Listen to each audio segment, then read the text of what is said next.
Bonjour à tous, ravi de vous retrouver dans Smart Job, votre rendez-vous emploi RH, c'est tous les jours du lundi au vendredi, débat, analyse, expertise et vos rubriques habituelles, bien entendu. Aujourd'hui, dans Bien dans son job, on parle de la santé mentale des demandeurs d'emploi et des psychologues sont là, mobilisés pour les accompagner, pour les aider.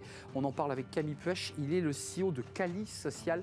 On fera le point avec lui sur l'état mental des demandeurs d'emploi. Les entreprises s'engagent avec la société aujourd'hui ESP Sécurité, entreprise comme son nom l'indique de sécurité. On en parlera avec Demba Yatera, il est le fondateur de cette société. C'est un secteur, on le fera le point avec lui, qui recrute énormément ces derniers mois. Et puis dans le cercle RH, un débat d'actualité, justement, les entreprises françaises qui tendent la main aux réfugiés ukrainiens, une autre manière de signifier notre solidarité à l'égard de ces femmes déracinées.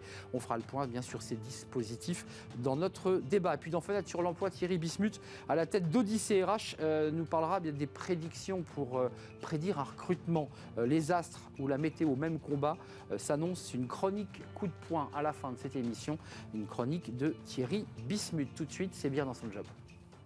Bien dans son job, avec Sagid Talentsoft, la solution intégrée de gestion des talents.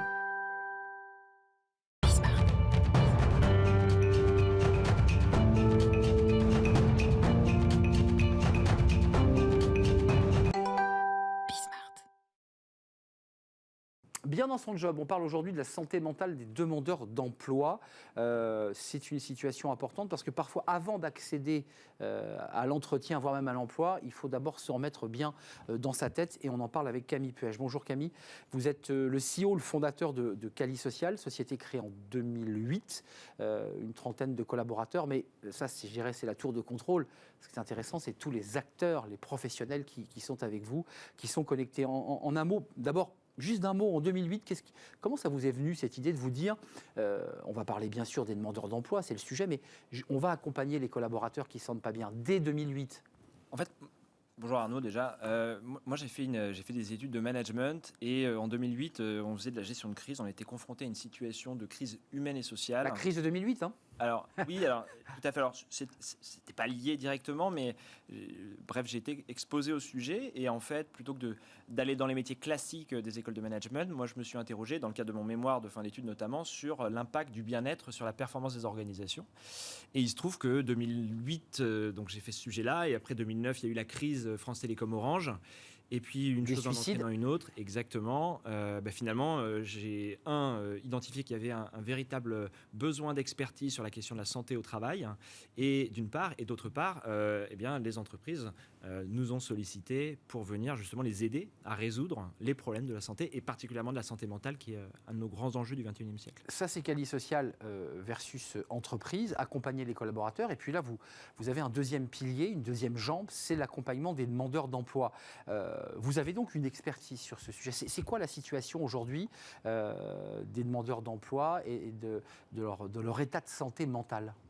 En fait, la santé mentale, en général, chez les Français, s'est dégradée depuis la Covid. On a vu, on est passé de 8%, c'est un baromètre Santé publique France qui s'appelle Coviprev, on est passé de 8% de Français en état dépressif à chaque instant à 25% au pic du confinement l'année dernière. Là, on doit être autour de 18% à peu près de la population qui est en état dépressif à l'instant T. Alors, on a tous une idée de l'état dépressif comme quelque chose de grave. Non, on a tous des tendances dépressives, on a tous des tendances anxieuses. Avec des hauts, des bas. Exactement, et on va tous traverser des états dépressifs, des états anxieux.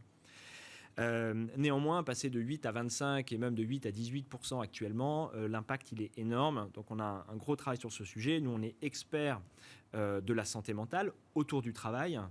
On accompagne près de 600 organisations, on doit couvrir 1 million de salariés en France et à l'étranger.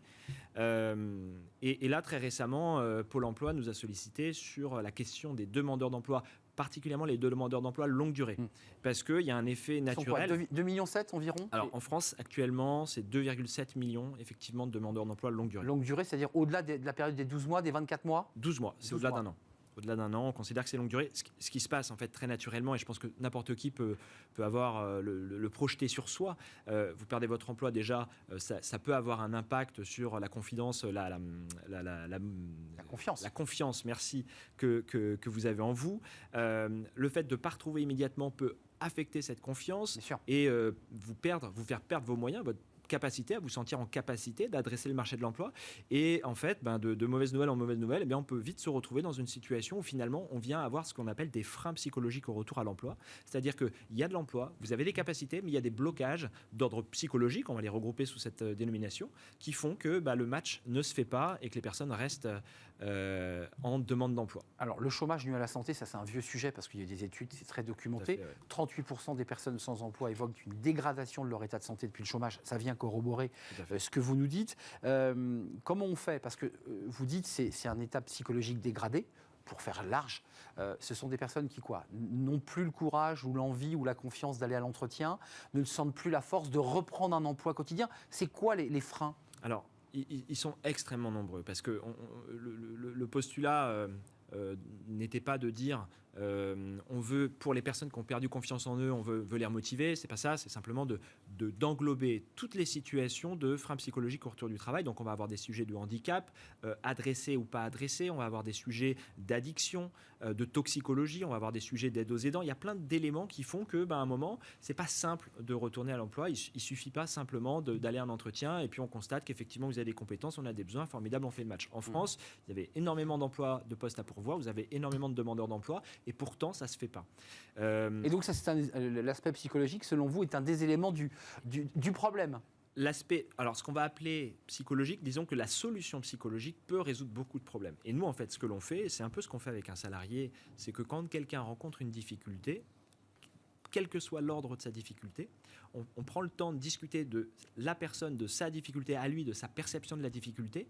Et à partir de sa perception de la difficulté, on va organiser un parcours, un programme qui va faire appel à de nombreuses compétences. Donc c'est très pluridisciplinaire parce qu'il y a des psychologues, mais vous avez des ergothérapeutes, vous avez des médecins, vous avez 360 degrés en fait. Vous tournez autour du demandeur d'emploi en fait. Exactement. Et plutôt que... C'est vrai qu'on peut avoir l'image on va voir son agent Pôle emploi, il nous propose des postes, ça matche pas, et puis on revient, et puis il nous propose d'autres postes, et puis on est sur un mode run. Enfin, l'agent détecte quand même, si je peux me permettre, s'il est un tout petit peu tout à fait. fin, il voit que la personne en face de lui, elle a les compétences, mais qu'elle n'est pas à même de prendre le poste. Exactement. Et même, je vais aller plus loin que ça, il y a des psychologues chez Pôle emploi pour adresser ces situations. Là, l'enjeu, c'est d'aller plus loin et plus fort. Et donc, c'est un programme qui n'est pas ponctuel en mode croisière, c'est plutôt un programme long qui va avoir un début, un milieu et une fin, qui va durer jusqu'à 6 mois. Et là, on va se focaliser à 100% sur sa situation à lui et comment, justement, on peut lever ses freins. Techniquement, donc vous avez cette équipe de 30 collaborateurs, plus tous les professionnels qui vont faire le 360. Ça marche comment? Il y a une détection très en amont lors d'un entretien avec un agent Pôle emploi. Comment on vous adresse ces personnes? Elles viennent d'elles-mêmes ou elles vous sont envoyées? Alors, c'est l'agent Pôle emploi qui va détecter chez le demandeur d'emploi un besoin et qui va lui proposer le programme. Et si le demandeur d'emploi accepte, il est inscrit au programme. Et là, le programme s'initie. Donc, on est bien d'accord, c'est quand même, il faut qu'il accepte. C'est sur la base du volontariat. Tout à fait. 6 mois, ça veut dire que cette personne a pris conscience qu'il y avait un problème. Et en 6 mois, elle se dit... Je repars à l'assaut de l'emploi. C'est ça l'objectif. Non, mais je synthétise. Oui, mais je vais un peu vite en besogne là. Vous allez un peu vite. C'est ça. Je vois à votre visage. Le programme, c'est pas du plug and play. C'est pas. Regardez, vous avez des. En 6 mois, ça marche. En 6 mois, c'est fait. Vous repartez. On est dans l'humain. Déjà, on lui propose de faire un diagnostic avec lui. Donc le demandeur d'emploi, déjà, entre guillemets, il signe pour un diagnostic, pour faire le point pour savoir, avec. Un psychologue 360, avec un conseiller insertion professionnelle, avec un professionnel de santé, médecin ou infirmier, pour faire le bilan de sa situation emploi-santé. Une fois que ce bilan est fait, le psychologue, qui va être son psychologue référent, va lui proposer un parcours d'accompagnement, où là, on va aller solliciter une des 40 expertises que l'on a autour de ce programme. Donc ça peut être quoi l'ergothérapeute, j'en parlais tout à l'heure, diététicien, on va jusqu'à l'orthophoniste, toxicologue.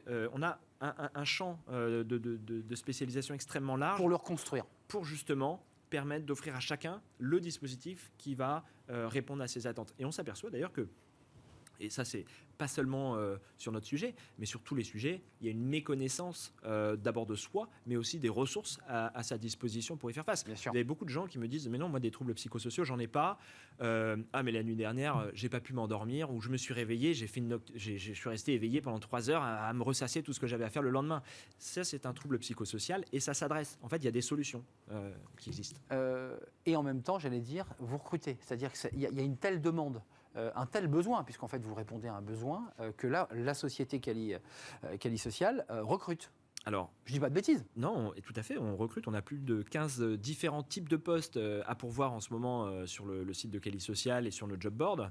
En fait, là, la population adressable, c'est 80 000 personnes, 80 000 demandeurs d'emploi longue durée, donc on ne va pas faire 80 000 personnes, mais on a déjà beaucoup d'accompagnement. On a recruté 65 psychologues qui ont déjà commencé l'accompagnement, on en a recruté 150 en tout.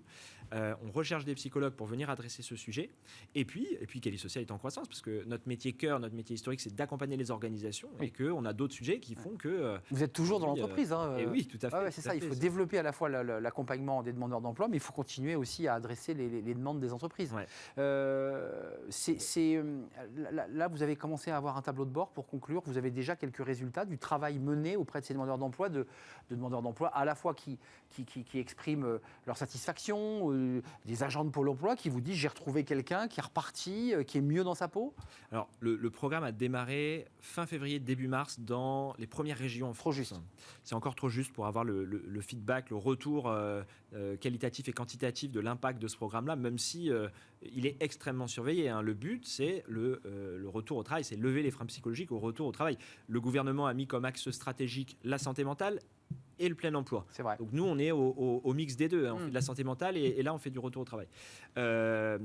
Non. Déjà, aujourd'hui, ce qui est très intéressant, c'est surtout le retour des psychologues et des quelques... on a initié 800 accompagnements, donc 800 demandeurs d'emploi qui ont Présentiel saisi. ou visio, parce que le Covid Mix. a... Mix. Vous continuez à faire les un peu de deux. visio, mais aussi du présentiel. On majorise le présentiel, Ouais, mais, c'est important. on a la capacité du distanciel. Et là, en fait, déjà, il y a un effet énorme. C'est le fait simplement d'adresser le sujet sous cet angle auprès des demandeurs d'emploi longue durée. C'est quelque chose de totalement nouveau. Et on a des retours extrêmement positifs des demandeurs d'emploi qui nous disent enfin, moi j'attendais finalement qu'on m'aide sur ce champ-là. Sans oser en parler, on vient à eux, ils se disent oui, je lève la main, j'y vais quoi. J'y vais, et quand ils rencontrent le psychologue, le premier entretien, qu'on leur explique le parcours, ce qu'on va faire pour eux et le parcours commun, parce qu'il faut qu'ils s'y engagent, vous le disiez tout à l'heure. Donnant, ouais. Eh bien, on a d'excellents retours. Merci Camille Puech, Jobboard et le site Cali Social pour des recrutements, parce qu'il y a besoin de psychologues notamment, mais pas seulement. Des chefs de projet, des psychologues, directeurs de projet, en tech, on recrute. Allez jeter un œil sur le site de Cali Social, non pas Cali Conseil, mais Cali Social. Merci Camille Puech d'être venu nous rendre visite pour nous parler de l'action que vous menez auprès des demandeurs d'emploi. C'était un vrai plaisir de vous accueillir. On tourne cette page et on s'intéresse aux entreprises, à celles qui s'engagent. C'est notre rubrique, c'est tout de suite.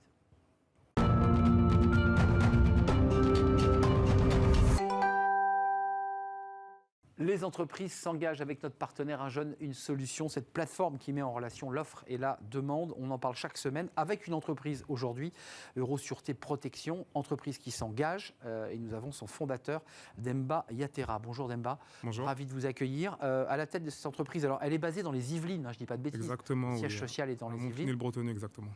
500 collaborateurs, un peu plus de 350, 370 en CDI. C'est ça. Et 150 en CDD. D'abord, un petit mot sur votre aventure. 2005, vous créez l'entreprise, donc vous êtes jeune à l'époque. Comment ça se passe? C'est pas exactement ça. En fait, racontez-moi votre aventure. C'est une aventure assez, on va dire, pas banale. En fait, je travaillais en fait dans cette entreprise en 2005, donc j'étais salarié en tant qu'agent de sécurité. En 2009, l'entreprise comptait une quinzaine de salariés et l'entreprise était en train de déposer le bilan parce qu'elle avait énormément de dettes et c'était compliqué. À ce moment-là, je me retrouve dans les bureaux des dirigeants et je les entends dire qu'ils déposent le bilan de la société. Et là, je me dis pourquoi pas. Donc, je leur propose de reprendre l'entreprise. Vous leur dites, mais je suis prêt, j'y vais. Je suis prêt, j'y vais. Et vous avez quoi, 30 ans Vous avez une trentaine d'années? Ouais, à peine. Ouais. Moins de 30 ans? Ouais, à peine. Ouais. Donc là, vous prenez votre risque, comme on dit, quoi. Ouais, exactement. Je prends mon risque. Je prends l'entreprise. Donc, au départ, j'avais aucune notion de gestion parce que j'étais juste agent de sécurité. Donc, j'ai fait le choix de garder l'un des dirigeants sur la partie administrative en tant que salarié. Et donc, moi, je me suis concentré sur le développement. Et c'est vrai qu'aujourd'hui, on a réussi à faire de cette entreprise une entreprise qui marche. 15 salariés 2005, 370 CDI, 150 CDD. Vous avez 4 agents de sécurité ADS, agents de sécurité incendie. C'est ça. Agent de protection rapproché, donc ça on voit bien de quoi il est question. Agent conducteur cynophile, ça c'est avec les chiens, les maîtres chiens. Et puis agent d'intervention, task force. Là c'est pour intervenir rapidement lorsqu'il y a incendie, vol. C'est ça, en fait on a créé la task force, en fait c'était en 2016, lors de l'Euro 2016. La SNCF en fait avait une problématique, elle avait peur que les hooligans qui venaient d'Angleterre puissent saccager la gare. Et donc ils nous ont demandé de mettre en place une unité d'agents d'intervention. Et là, on a créé la Task Force. Donc, c'est une unité d'intervention d'élite qui intervient notamment, ça peut être sur des conflits sociaux, ça peut être sur des manifestations. Et on est principalement sur la gare SNCF où on a des missions d'intervention. On va parler de vos recrutements, mais ils ont un port d'armes ou pas là, dans ce cas-là? Non, la législation autour de la sécurité. Non, mais c'est important de le préciser.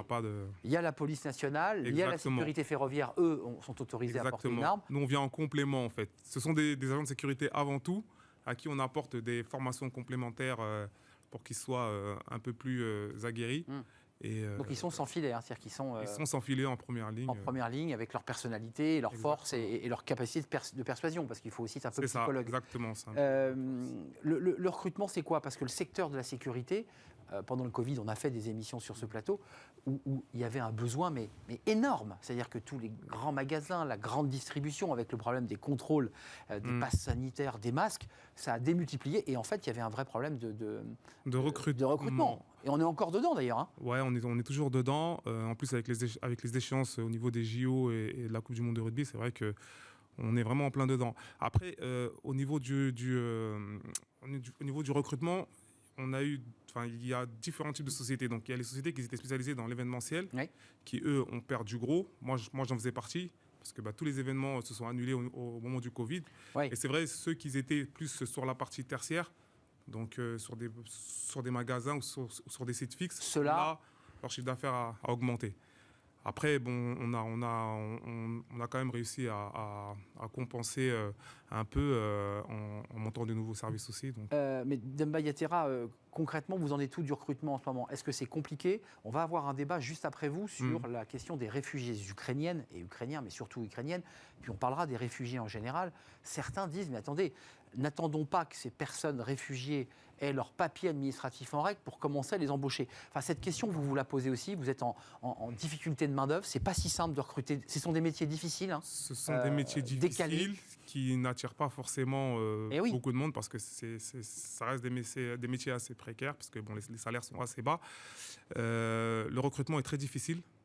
C'est vrai que nous, on galère vraiment. On recherche des agents de sécurité, que ce soit des hommes, des femmes, pour travailler sur des événements, sur des sites fixes. Voilà, nous on est vraiment en recrutement actif. Donc, si des personnes sont intéressées par ces métiers, on peut même les accompagner vers la formation. C'est ce qu'on a toujours fait avec ESP. En fait, depuis toujours, moi, depuis que j'ai repris l'entreprise, en fait, j'ai beaucoup accompagné des jeunes, souvent issus des quartiers. En fait, je les ai accompagnés de la formation jusqu'à l'emploi. Et c'est ce qui a fait aussi la force d'ESP. Vous avez réussi à emmener des collaborateurs et de les fidéliser aussi. C'est ça, exactement. Souvent, il y a beaucoup de turnover dans les boîtes de sécurité. Exactement. Et là, vous avez un staff, une équipe. Un staff quand même qui est là depuis un moment et qui... Juste un mot, parce que vous êtes très impliqué dans le département des Yvelines. Vous allez au contact des jeunes des quartiers. Ça, c'est quelque chose de très important pour vous. Vous vous êtes appuyé sur une solution. Est-ce que l'outil vous a apporté? Parce que l'idée, c'est de mettre en relation l'offre et la demande. Hein. Ça a marché ou pas? Oui, énormément. On a pu embaucher beaucoup de nos collaborateurs via ce dispositif. D'abord sur des contrats d'apprentissage. Et ensuite, ils ont pu rejoindre l'entreprise en tant que soit personnel administratif ou même agent de sécurité, parce qu'on a des partenariats aussi avec des écoles de la sécurité, notamment Attrape. Et donc voilà. Donc là, vos besoins, c'est combien là? Vous avez besoin de combien de collaborateurs dans le meilleur des mondes? Là, on rentre dans la grosse saison événementielle. Bah ouais. Et donc, ça repart en plus. Et là, ça repart bien en plus. Donc, dans le meilleur des mondes, entre 200 et entre 200 et 250. Donc là, on n'est pas sur du CDI, j'entends, on est sur Ouais, du sur du contrat, CDD. du CDD. Sur du Là, vous avez CDD. besoin de 200 personnes, À peu près, ouais. Si on veut hors maître couvrir, chien, hein, on parle vraiment sur hors des maître agents de chien. sécurité Là, je classiques. parle vraiment d'agents de sécurité. Ceux qui feront de la fouille à l'entrée de Exactement. soirées dans les stades. Exactement. Ça, c'est des emplois 4 mois à temps plein. C'est quoi? Parce que vous êtes précaire, c'est compliqué. Oui, ça serait plus des... là, sur de l'événement, en fait, donc sur des contrats événementiels, des CDD événementiels, donc Court, des donc. personnes... Oui, en général, c'est des... Après, ça dure sur toute la saison, mais on fait des contrats à la journée sur D'accord. l'événement. Mais est-ce que vous faites partie de la profession? Maintenant, ça fait presque 16 ans que vous êtes à la tête d'une entreprise et vous n'êtes plus l'agent de sécurité, vous êtes patron d'une boîte, vous la gérez, vous faites votre compta et vous savez gérer votre boîte. Est-ce qu'il faut repenser le modèle? Parce que c'est vrai que les agents de sécurité et les patrons vous disent « mais nous, si les salaires sont bas, c'est parce que nos donneurs d'ordre nous serrent la vis ». Non, mais c'est ça la réalité. La réalité, elle est là. C'est vrai que c'est un vrai problème dans le métier de la sécurité. Ce n'est pas un métier qui est encore assez reconnu. Aujourd'hui, c'est plus une charge pour nos clients. Donc c'est au moins 10 ans tout le temps, quoi. C'est ça le problème. Et nous, on essaie de mettre les moyens, on essaie de former nos agents sur nos propres fonds. Ça coûte cher. C'est pour ça que les sociétés de sécurité, en général, la rentabilité est très faible. Oui, les marges sont faibles. C'est vrai qu'il faudrait revoir le modèle. Il faudrait vraiment essayer de revaloriser le secteur. Parce que vous avez comme une fédération qui est quand même très active. Comment elle se positionne par rapport au pouvoir public? Parce que votre enjeu, il est là. Si vous voulez payer plus vos collaborateurs, il faut que les appels d'offres soient plus élevés. Oui, on a l'ADMS et le GES qui sont les syndicats en fait, de la sécurité privée qui essayent à leur niveau de faire remonter les choses au niveau du gouvernement. Très lentement. Ça avance, mais ça avance doucement. C'est vrai que ça avance doucement. ESP Sécurité, vous verrez, il y a plusieurs branches si vous allez sur le site internet. C'est un groupe intégré avec plusieurs secteurs. 200 postes là à pourvoir là dès maintenant, parce que vous êtes en train de préparer la Coupe du Monde de rugby. C'est ça, exactement. Là, il y a un gros besoin dans les stades. Exactement, et les JO aussi. Donc, et puis, c'est vrai qu'on est... Puis je voudrais pas qu'on se quitte parce qu'on parle beaucoup de la marque employeur, on en parle assez rarement à travers les boîtes de sécurité, mais il y a de la formation, ça vous nous l'avez dit, c'est très important pour vous. Puis j'ai vu que vous meniez des actions humanitaires d'envoi de matériel avec le Sénégal. C'est ça, exactement. Donc ça, ça me tient à cœur. Non, mais c'est important aussi pour vos collaborateurs. Bien sûr. C'est vrai qu'on est beaucoup actifs sur le plan aussi international. On essaie vraiment d'aider, de soutenir... la cause au Sénégal notamment, mais pas que. On travaille avec, par exemple, Sokaji, qui est une association en fait, qui aide les jeunes en situation de handicap. Et là, je suis en train de monter un centre de formation au Sénégal, dans le métier de la sécurité. Toujours dans votre secteur? Toujours dans mon secteur. Et donc pour pouvoir peut-être faire des passerelles? Exactement, ce serait le but. Ce serait le but. Donc, ce serait le but parce qu'ensuite il faut que ces jeunes formés puissent venir en France travailler. Exactement. Et là vous rentrez dans le débat de la préfecture. Après ça, c'est un autre. Non mais c'est le sujet. C'est un autre combat, mais bon. Mais oui, c'est le sujet. En tout cas, le besoin il est là. Aujourd'hui, on a vraiment besoin d'agents de sécurité. Plus que jamais. C'est un métier qui a aussi évolué avec, comme vous le disiez, avec des formations, avec beaucoup d'avantages. Donc c'est vrai que... Oui, puis un vrai professionnalisme. Un vrai professionnalisme. Qui est mené par les patrons des C'est très réglementé, on a des formations obligatoires, des recyclages obligatoires. Voilà, c'est quelque chose de quand même assez... Mais merci beaucoup. Merci de nous avoir rendu visite. À vous, Quelle belle histoire vous racontez aussi à travers votre parcours. Demba Yatera, fondateur de SP Sécurité. Allez donc voir sur le site internet et aussi sur le site Un Jeune, une solution, parce que vous êtes référencé. Et donc il y a aussi des possibilités de passer par le site. C'est un vrai plaisir de vous accueillir. Merci beaucoup. Merci d'être venu et puis bon vent pour la suite de l'aventure ESP. On fait une courte pause. On va s'intéresser, tiens, vous voyez, on ne va pas être dépaysé aux réfugiés ukrainiens. Comment ça marche? Comment font les entreprises lorsqu'elles déposent leur offre d'emploi? On va en parler dans quelques instants parce que ce sont majoritairement des femmes accompagnées de leurs enfants. On va faire le point parce que les entreprises françaises, et on en parlera, tendent la main aux réfugiés ukrainiennes. Et c'est pas si simple. On va en parler avec nos invités dans quelques instants, juste après la pause.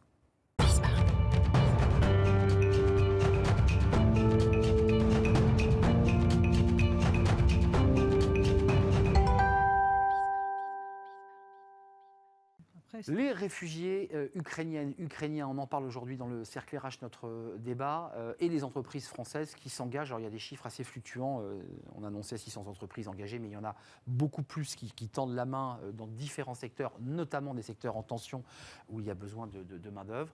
Est-ce que ça fonctionne? Comment se positionnent ces femmes? Il y a bien sûr la barrière de la langue, la garde des enfants, parce qu'elles sont venues accompagnées de leurs enfants, et puis ensuite la capacité de pouvoir enclencher un poste, et puis psychologiquement de se dire en même temps que si elles s'installent trop dans ce pays, elles auront plus de mal à retourner en Ukraine, parce que leur volonté absolue, c'est de retourner en Ukraine, accompagner leur mari, peut-être même soutenir le pays en guerre. Et c'est vrai qu'on nous annonce une guerre longue. On nous avait dit que ça irait très vite, et cette guerre risque de s'installer, elle risque de durer, cette guerre, avec l'évacuation aujourd'hui d'un certain nombre de personnes de Mariupol. On en parle avec mes invités. Katia Damani, merci d'être là, responsable de l'engagement chez Coptalis, et vous êtes en charge du projet Mercure. Vous nous en parlerez tout à l'heure de ce projet Coptalis qui accompagne les entreprises du monde entier pour répondre à différentes problématiques de recherche, notamment de talents. Merci d'être là. Avec moi, une avocate, Nathalie Devernay. On parlera de droit, parce qu'on parlera du statut des réfugiés. Et ça, c'est un débat juridique qu'il faudra qu'on pose. Avocat associé au sein du cabinet Bird & Bird, spécialiste du droit du travail. C'est un cabinet et groupe international.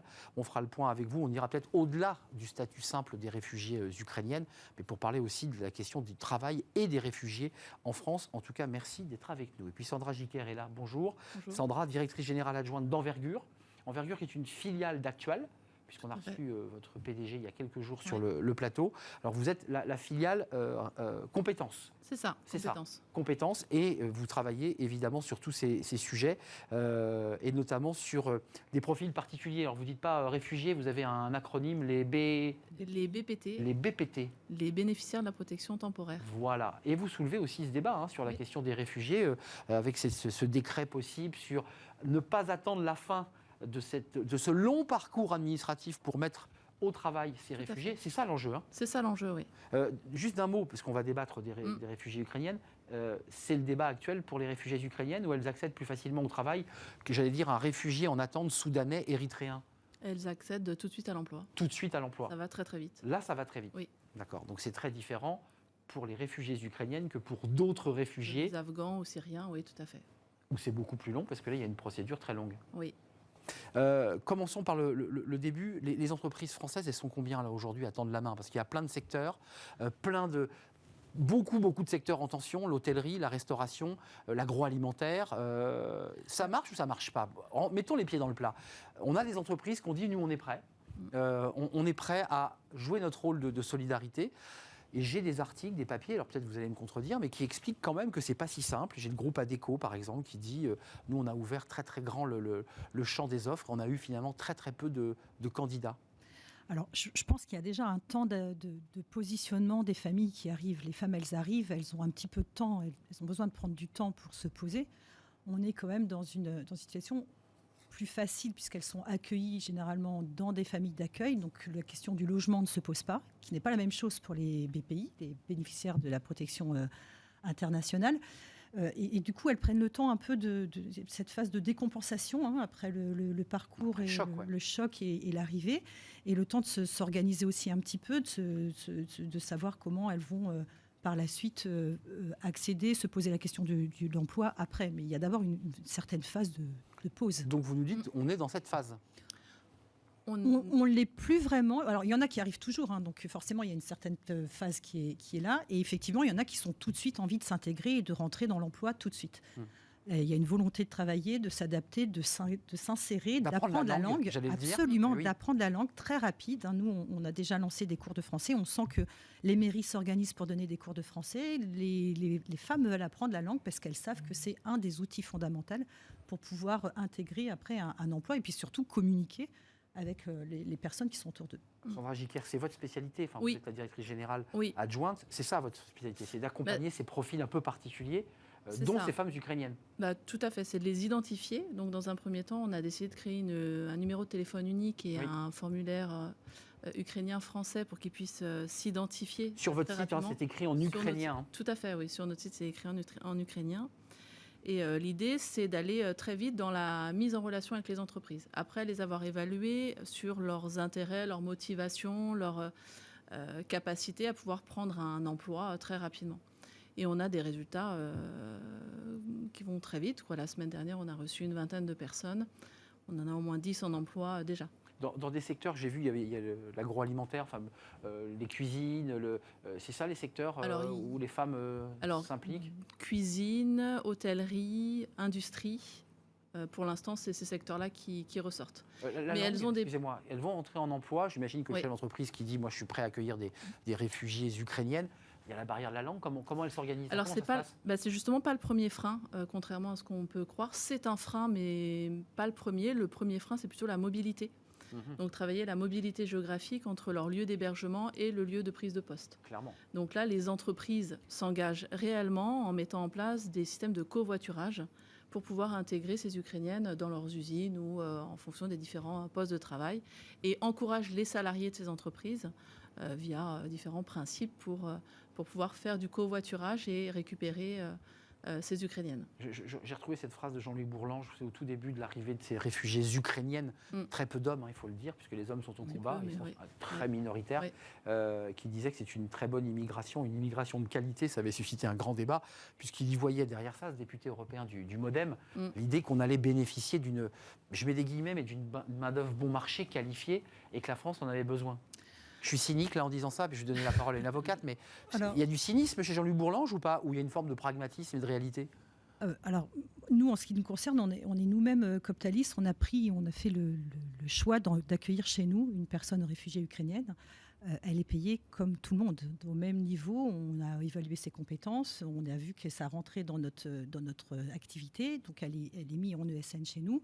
Elle est embauchée. Il ne s'agit pas de la payer moins cher, il s'agit de la payer au salaire de n'importe quelle personne qui a ces compétences-là dans notre entreprise. Donc il faut quand même... il faut mettre les pendules à l'heure. Absolument. Voilà. Il faut mettre les pendules à l'heure sur ça. Et puis aussi se dire, c'est très bien de donner l'exemple avec les personnes ukrainiennes. Nous, on a aussi fait l'exemple avec une personne qui venait du Congo. C'est-à-dire qu'on a aussi embauché chez nous une personne qui est issue de notre projet Mercure. Et pareil, il a exactement les mêmes droits, les mêmes salaires, le même niveau de compétences. D'accord, donc ça c'est pour répondre aux députés qui disaient finalement c'est une main-d'œuvre de qualité, des gens confirmés. Il y a beaucoup d'industries en Ukraine.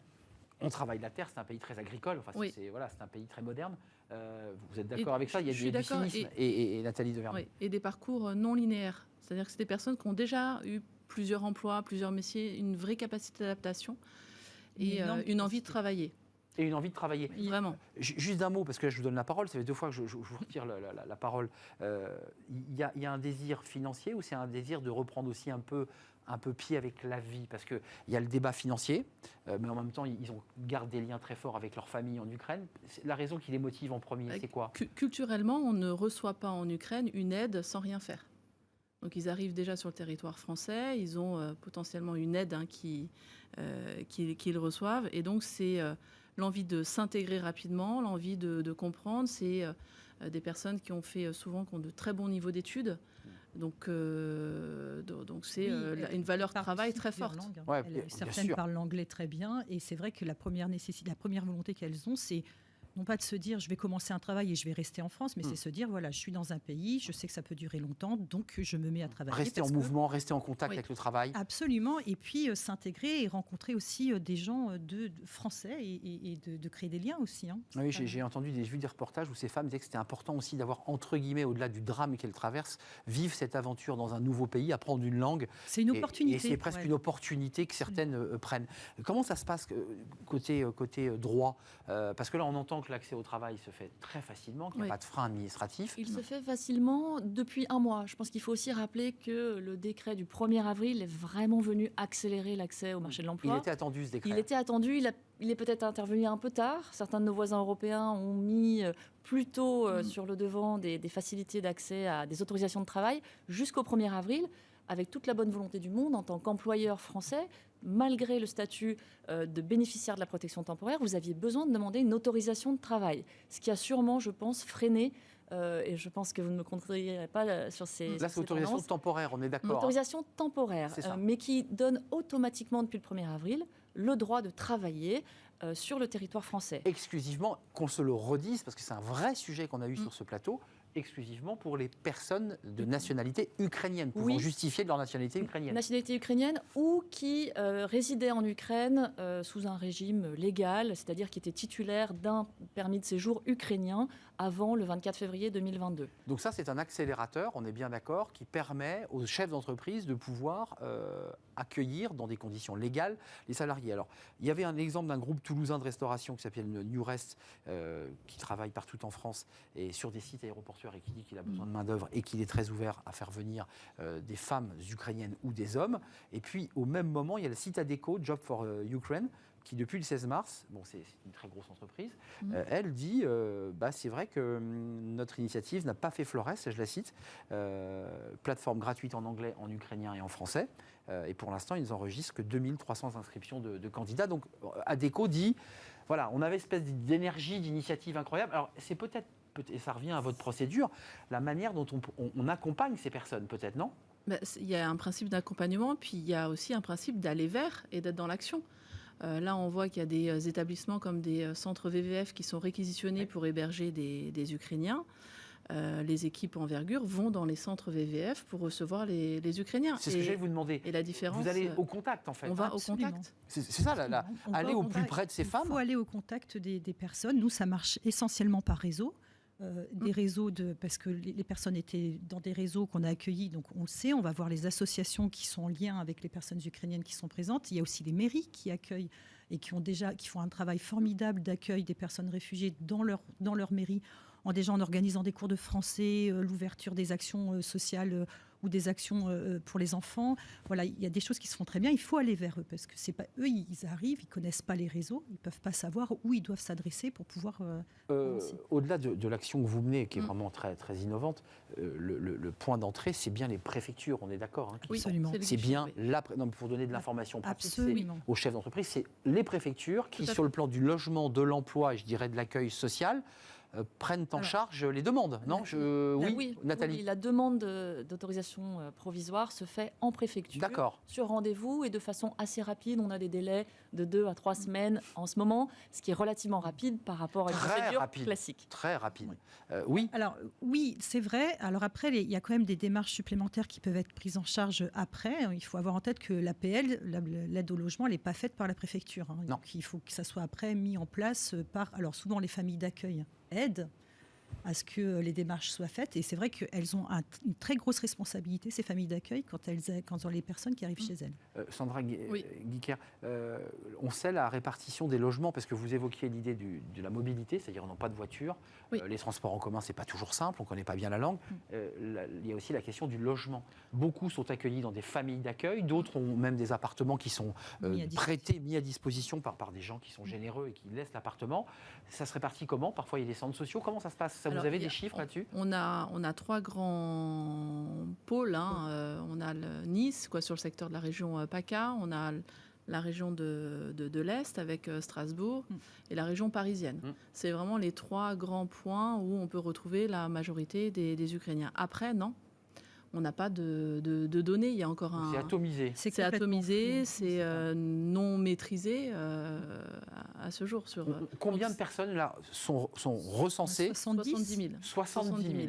Principalement des femmes et majoritairement des femmes, enfants et personnes âgées aussi. Oui, aussi, absolument. Et on note 38 000 personnes qui sont prêtes aujourd'hui à travailler. Alors, 38 000 personnes en état de travailler. Oui, exactement. C'est-à-dire qui ont leur protection temporaire. Donc, il y a encore un long chemin pour que tout le monde soit évidemment identifié. Et il ne faut pas oublier que là, on est à 70 000 qui sont officiellement. Et d'autres arrivent encore, là. Alors, d'autres arrivent encore. Et surtout, il y en a qui sont arrivés non pas par des biais qui sont identifiés, mais qui sont arrivés de leurs propres moyens. Bien sûr. Ou qui ont été cherchés. Certaines personnes françaises ont été les chercher en Pologne, essentiellement. Oui, à la frontière. Donc, par moment, à la frontière, ça passe. On ne sait pas. On ne les voit pas. Donc, on ne sait pas jusqu'où ça monte, en fait. Essayons de nous projeter sur l'idée que cette guerre dure. On a le sentiment qu'elle va durer, puisque déjà la date du 9 mai pour Vladimir Poutine n'est plus une date essentielle. Il va donc enjamber cette date et continuer à essayer de saisir cette partie est de l'Ukraine. Dans l'hypothèse que cela dure, ce statut temporaire, il dure combien de temps ? Puisque comme son nom l'indique, il est temporaire. Et donc, il donne un statut, j'allais dire, précaire. Alors, là, on est parti sur une durée d'1 an. Voilà, on est jusqu'au 1er Donc, elles ont un mars document. 2023. Elles auront un document. Alors, le document donné par l'administration française, lui, dure 6 mois. Mais il est renouvelable tant que la situation de protection temporaire votée par l'Europe se maintient. Donc, il faut se représenter à la On se préfecture. présente à la préfecture. Les renouvellements, les extensions seront facilement accordés, c'est ce qu'on nous dit. Donc, on est là sur une phase d'au moins 1 an et qui pourrait être amenée à être renouvelée pour 1 an de plus. Juste, c'est des détails extrêmement pratiques. On va rentrer dans le détail. Ces femmes, bon, elles ont un logement prêté, loué, enfin, et se sont organisées. Elles ont un chef d'entreprise qui les a embauchées. Alors, je pense à cette entreprise New Rest qui fait des repas au niveau des aéroports. Elles ont donc une feuille de paye. Bien évidemment. Elles cotisent à la Sécu. Tout à fait. Elles ont des points retraite. C'est tout. exactement le même principe qu'une tout personne pareil. salariée en France. Non, ça, ce sont des droits formidables. Mais Oui. qu'est-ce qu'elles vont en faire de ces points retraite ? Non, mais je suis désolé, je pinaille un peu, mais donc en fait, il y a une cotisation qui est versée par ces femmes. Elles cotisent aux caisses de retraite. Mais bon, je veux dire, elles vont repartir en Ukraine, donc on va leur transférer leurs points retraite sur Pour l'instant, ça n'est pas. Non, mais je mis en souris place. parce que c'est. On est comme sur un travailleur étranger d'un autre pays qui accepte en venant en France de cotiser localement au système. Au risque qu'il ait cotisé à perte, on peut le dire. Exactement. Non, mais il fait. S'il n'y a pas de convention. Oui, ça rejoint ce que disait M. Bourlange aussi. L'idée, c'est qu'en garantissant un statut plein et entier de salarié de plein droit, il y a une cotisation à perte. Enfin, je veux dire, C'est entendable, oui. On est d'accord. Oui, oui.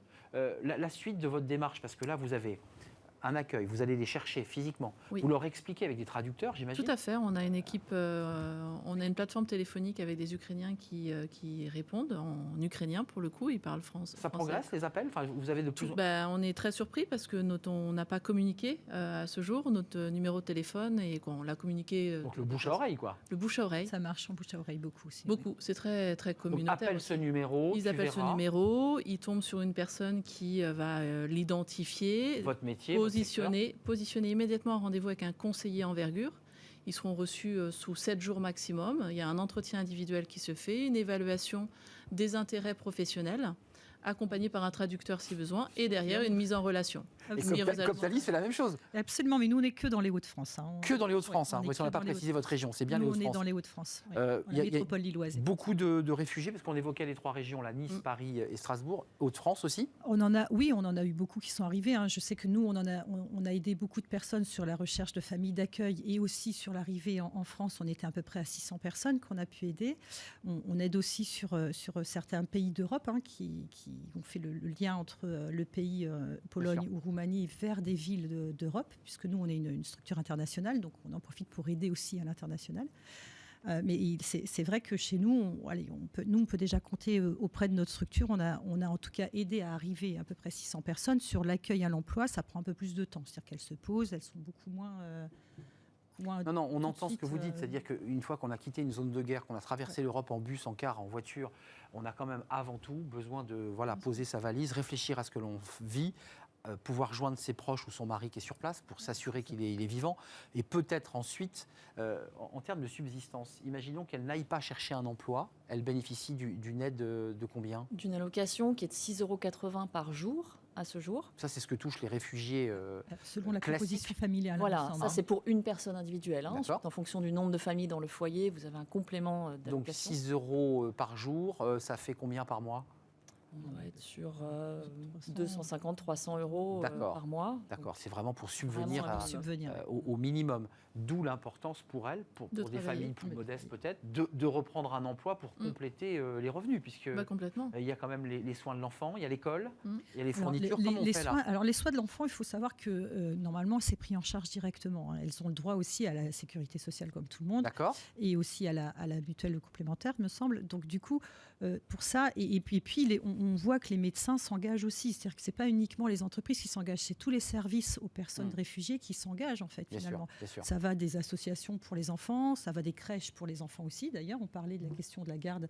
Eh bien, il y a des villes qui s'organisent pour que la garde soit faite. C'est un sujet à la garde, pour les mamans en France et pour les mamans ukrainiennes. Absolument. Mais après, il y a aussi vraiment des milieux associatifs qui s'organisent vraiment pour pouvoir accueillir au mieux possible. Il y a un élan de générosité incroyable sur les personnes ukrainiennes, parce que l'idée, c'est de parer à toutes les difficultés qu'elles peuvent avoir pour pouvoir avoir un accès à l'emploi beaucoup plus facilement. Juridiquement, les choses sont claires pour vous, vous qui êtes avocate. Il n'y a pas de risque de...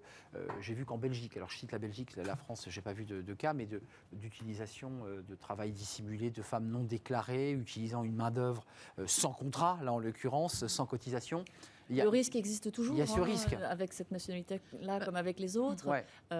Mais effectivement, je rejoins ce qu'on disait. C'est évidemment absolument illégal d'embaucher aujourd'hui un travailleur étranger, quelle que soit sa nationalité, sans respecter le minimum de droit du travail et de sécurité sociale. On a eu le débat au début de notre émission, mais c'est intéressant de vous la poser à vous, mesdames, parce que vous allez peut-être me dire, on fait la même chose toutes les deux, c'est-à-dire que vous menez de front des initiatives. Est-ce que vous envisagez aussi un soutien psychologique ? On avait un invité tout à l'heure qui évoquait, pour les demandeurs d'emploi qui n'étaient pas ukrainiens, ces femmes ont probablement, par la solitude, par l'angoisse de perdre des proches, par les images de guerre qui leur arrivent par les chaînes d'infos, est-ce que cette possibilité-là est envisagée d'un soutien psychologique pour les enfants et pour elles ? Alors évidemment, il y a des choses qui se sont mises en place déjà dans les Hauts-de-France, où il y a un service qui est mis à disposition pour la question de l'accompagnement psychologique, parce que autant la première vague de personnes qui sont arrivées au tout début n'ont à peine vécu la guerre, elles ont fui très vite. Oui. C'est vrai que les personnes qui arrivent actuellement, c'est des personnes qui sont beaucoup plus traumatisées, marquées. Et du coup, pour les familles d'accueil, c'est pas aussi simple du coup d'avoir des personnes qui sont fortement touchés, qui en plus par moment perdent leur conjoint au moment où ils sont déjà en France, apprennent que leur conjoint est décédé. Il faut pouvoir le gérer, et pour la personne ukrainienne et pour les familles d'accueil. Juste dans des détails, parce qu'on est dans Smart Job, les contrats de travail, parce que c'est compliqué, on ne sait pas quand ces femmes, du jour au lendemain, ces femmes peuvent revenir dans leur pays, peuvent décider de reprendre leur valise et de retourner à Lviv et traverser la frontière. Enfin, je veux dire, ça reste dans leurs possibilités.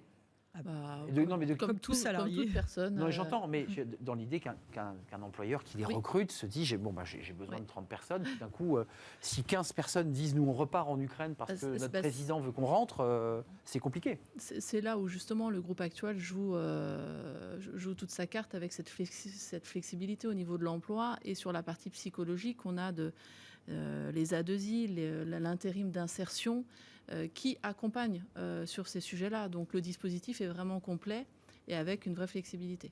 Entreprise d'insertion d'ailleurs qui se tourne aussi beaucoup vers les travailleurs sociaux. Absolument, et qui d'ailleurs sont un secteur qui embauche. Je ne sais pas si c'est des secteurs qui embauchent beaucoup de femmes ukrainiennes, ce secteur de l'insertion, non vous n'avez pas de chiffres là-dessus ? Non, pas de chiffres. La suite pour vous, c'est quoi là, dans vos actions concrètes à l'égard de ces femmes ?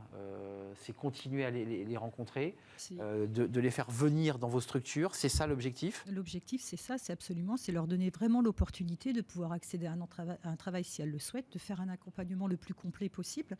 De la langue, il faut préciser qu'il y a les cours de langue. C'est déjà lancé, les cours de langue, et même si effectivement ça ne paraît ne pas être un frein pour les entreprises, c'est quand même très important pour elles qu'elles puissent s'insérer correctement et qu'elles puissent parler notre langue. Alors c'est compliqué, certaines vous ont dit qu'elles voulaient rester ? Parce qu'il y a ce débat de celles qui disent on repartira parce que c'est mon pays, j'ai mes racines, puis d'autres qui disent non, je vais rester. Certains disent oui, on va rester en France. Oui. Et puis ils sont conscients que ça va durer. En fait, ils ont intégré la durée. C'est pour ça qu'elles apprennent tout de suite la langue, parce qu'elles savent, elles ont conscience que ça va durer un moment. Une fois qu'on a passé ce délai de 6 mois renouvelé, arrivé à 1 an, on arrive au bout de la démarche. Il faut faire une demande officielle d'être accueilli comme un réfugié politique cette fois-ci, un réfugié de plein droit. Plusieurs options seront disponibles, soit faire une demande d'asile, comme cela existe déjà. Facilité, j'imagine, dans le cas des personnes ukrainiennes ? Pas pour l'instant. Aujourd'hui, on est sur un système tout à fait classique. Je pose la question, j'ai vu que ça reste flou. Ça reste flou, oui. Et puis il y aura bien sûr la possibilité de demander une autorisation de travail classique, comme on le fait aujourd'hui pour les ressortissants hors Union européenne. Mais voilà, on a quand même une bonne année devant nous pour que les entreprises saisissent ces opportunités. Je pense aussi que c'est important de véhiculer cette facilité, cette absence d'autorisation de travail qui n'est pas forcément connue encore de toutes les entreprises. Il faut le redire. Les chefs d'entreprise, donc, il n'y a pas de souci, peuvent accueillir des femmes ukrainiennes avec ce fameux document préfectoral, point barre, sans problème. Sans problème. Nous sommes interrogés très régulièrement, toutes les semaines, par nos entreprises clientes qui pensent à tort devoir sponsoriser, faire une démarche de demande d'autorisation de travail, ce qui n'est pas le cas. Ils ont juste à régler le problème du contrat, la durée du contrat, CDD ou CDI, par exemple, si elles le souhaitent. Et c'est la même question Sandra, pour les bénéficiaires de la protection internationale. Là, on a un grand élan sur les Ukrainiennes et j'espère que ça donnera aussi un regard très fort sur les autres bénéficiaires de la protection Le débat est internationale, ouvert. qui ont autant de talent et qui ont vraiment beaucoup de talent sur beaucoup d'emplois. Et c'est important de le rappeler parce que souvent, je on prends des oublie. pincettes, mais c'est important de tendre la main à ces femmes et accompagnées de leurs enfants. Et c'est Mais très bien. il y a aussi beaucoup de réfugiés qui sont aujourd'hui dans des tentes, dans des situations d'une précarité absolue et qui, pour certains, aimeraient bosser. Et qui n'ont pas la même chance parce pour qu'ils le n'ont pas de coup, logement. Eux. Ouais, oui. l'intégration est plus compliquée dans le sens où les femmes ukrainiennes arrivent dans des familles. Donc elles sont tout de suite confrontées à la langue française. Tout Dans à des fait. centres d'hébergement, Impossible. C'est pas voilà, pareil. l'apprentissage. Mélange du de français langue, va être mais pas plus long. français. C'est ça. C'est ça, donc c'est vrai, et c'est pour ça que finalement, on aimerait qu'il y ait autant de Eh oui. générosité Eh oui. sur les autres. Les Afghans, les Syriens, tout à les fait. Érythréens, les Les Soudanais, Absolument. qui sont des pays en guerre et dont la communauté sûr. reconnaît Il y a le beaucoup caractère. d'autres pays qui sont en guerre, effectivement. C'est un vrai sujet. Merci mesdames de nous avoir éclairés. Il y a Merci encore, à vous. Merci. ça avance, il y a encore quelques zones de flou, Oui. même sur le nombre de femmes réellement ou de femmes Absolument. et d'hommes accueillis en France. On n'a pas le chiffre exact. Mais en tout cas, ça commence à s'enclencher. Et on le redit, pour les chefs d'entreprise, vous pouvez embaucher des femmes et des hommes ukrainiens majeurs dans des conditions normales, sans Très démarche rapide. administrative. Absolument. Merci d'être venue me rendre visite. Sandra Guiquer, directrice générale adjointe Envergure, c'est une filiale du groupe Actual, de sa filiale Compétences. Merci Nathalie Devernay, vous êtes avocate associée chez Bird & Bird, spécialiste en droit du travail, avec des clients qui vous posent beaucoup de questions sur ce dossier.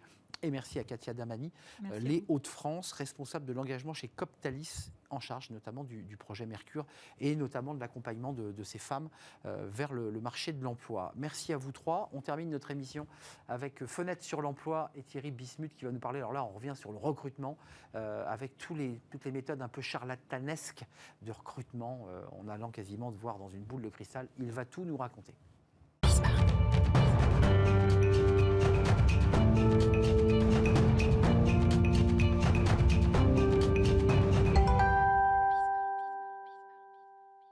Fenêtre sur l'emploi avec Thierry Bismuth. Alors j'évoquais une tribune, une chronique coup de poing, mais c'est vrai que vous prolongez ce que vous nous disiez la semaine dernière, puisque vous aviez encore beaucoup d'autres choses à nous dire, notamment les recrutements, alors non pas charlatanesques, mais sur la base des algorithmes, sur la base de ces machines qui échappent finalement à l'homme. Oui, on s'était amusé la semaine dernière à entamer un processus d'audit de tous les processus qui prétendent aider à sélectionner ou à prédire le succès en recrutement. On avait commencé, vous avez raison, à rire un peu avec la graphologie, avec la numérologie. On avait également fait l'astrologie, la morphopsychologie. J'espère avoir réglé leur compte dans la tête de nos téléspectateurs à tous ces systèmes-là. Bon. Des centaines de courriers sont arrivés. Ah, écoutez, vous me les transmettrez, j'y répondrai. Alors, évidemment, maintenant, on va passer sur quelque chose de plus sérieux, que sont effectivement notamment les algorithmes, qui se proposent de la même manière d'aider les recruteurs à prédire le succès d'un candidat. Alors, après tout, on a des algorithmes qui permettent de prédire le trafic autoroutier, la météo et la consommation. Pourquoi ne pas imaginer un algo, c'est-à-dire un logiciel, qui permette de prédire le succès d'un candidat ? Il faut d'abord remarquer que ça existe déjà. Le premier algo que tout le monde connaît, c'est le test RH. Le test RH, c'est une grille de questions qui génère effectivement un compte-rendu qui propose d'évaluer les chances d'un candidat à réussir. Enfin, qu'on peut contourner ce test RH. Enfin, c'est un peu comme sur la plage avec le journal. Si on met B, on est sûr qu'on sera plutôt de ce profil. Alors, c'est assez malin quand même. Effectivement, les tests sont de plus en plus complexes. Au départ, c'était fastoche quand même. Au départ, c'était un peu voilà, le journal, exactement, le test, la plage. Voilà. Maintenant, ça devient beaucoup plus complexe et finalement fiable. C'est-à-dire que pour faire très court, je le dis d'un mot, et je vais commencer par là, puisqu'on parle d'algo, on va commencer par celui qui existe, le test RH, ça fonctionne. C'est-à-dire que 80% des gens qui passent un test RH se reconnaissent, mais surtout sont reconnus par les gens qui travaillent avec eux à travers le profil qu'en définit le test RH. Donc déjà, je le dis, tous les DRH le savent. Mais je vais le dire pour les recruteurs plus occasionnels, que sont les patrons de PME ou les opérationnels dans les grosses boîtes. Donc c'est pas bullshit. Non, c'est pas bullshit. Et globalement, s'ils vont demander à leur DRH, les DRH le savent. Ça fait des années qu'on sait que les tests RH, ça fonctionne pour définir les traits de caractère d'un candidat ou d'un individu. Les tests RH, il y a plusieurs formules de tests RH, il y a plusieurs marques, il y a plusieurs... Oui, bien sûr, je ne vais pas citer les marques ici, il y a plusieurs marques, il y a les marques très connues. D'ailleurs, allez, une anecdote là-dessus. L'une des plus grosses plateformes mondiales de sites de rencontres amoureuses a acheté la technologie de matching professionnel d'un des plus gros sites de test RH français. Pour faire du matching amoureux. Exactement, c'est la même techno qui permet de rencontrer l'âme sœur et de rencontrer son candidat, c'est la même techno. Voilà. Donc c'est dire à quel point, je ne sais pas si ça veut dire que ça marche ou pas, mais ça fonctionne. Et d'ailleurs, ça a été réutilisé sur des sites qu'on connaît pour certains davantage, de sites de rencontres amoureux. Alors, ça fonctionne. L'algorithme du test RH, c'est le premier, le plus basique, celui qui marche déjà. Il nous permet déjà de définir les traits de caractère d'un candidat avec globalement beaucoup de fiabilité. Premier risque avec ce premier algorithme, et puis on va aller ensuite sur les autres. On va parler d'avenir, on va parler du fantasme de l'algorithme qui remplacerait l'humain. Mais premier risque, c'est que ça marche dans 80% des cas, mais pas toujours. Or, un recruteur ayant souvent peur de se tromper, si l'algorithme lui dit ce candidat, lui dit Thierry a du mal à travailler en équipe. Le recruteur, le test lui a posé une question. Est-ce que Thierry va savoir travailler en équipe? Parce que souvent, ce que font les tests, c'est plutôt de poser des questions. Le recruteur qui a peur va transformer cette question en affirmation. Thierry ne sait pas travailler en équipe. Et donc, en fait, au lieu de produire un échange entre le recruteur qui devrait interroger Thierry pour lui dire est-ce que Thierry, tu sais travailler en équipe? Qu'est-ce que tu peux me dire là-dessus? Oui, il transforme ça en affirmation et donc négatif. Recruter, c'est trembler. Dès lors que j'ai peur, je prends tout prétexte pour ne pas aller plus loin. Double diagnostic, comme chez le médecin, il faut faire un double algo.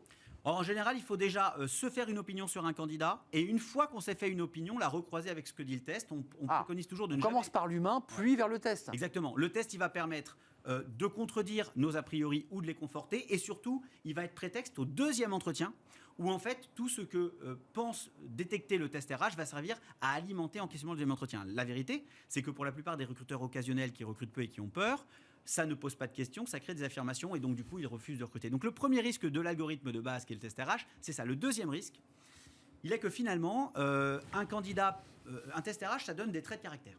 Sauf que le succès d'un candidat, il ne dépend pas que de ses traits de caractère. Si le test dit que Thierry Bismuth a du mal à effectuer des tâches répétitives, parce qu'il se lasse vite, parce qu'il a besoin de diversité, c'est probablement vrai en général, dans 80% des cas. C'est vrai pour tous les hommes, ça, non?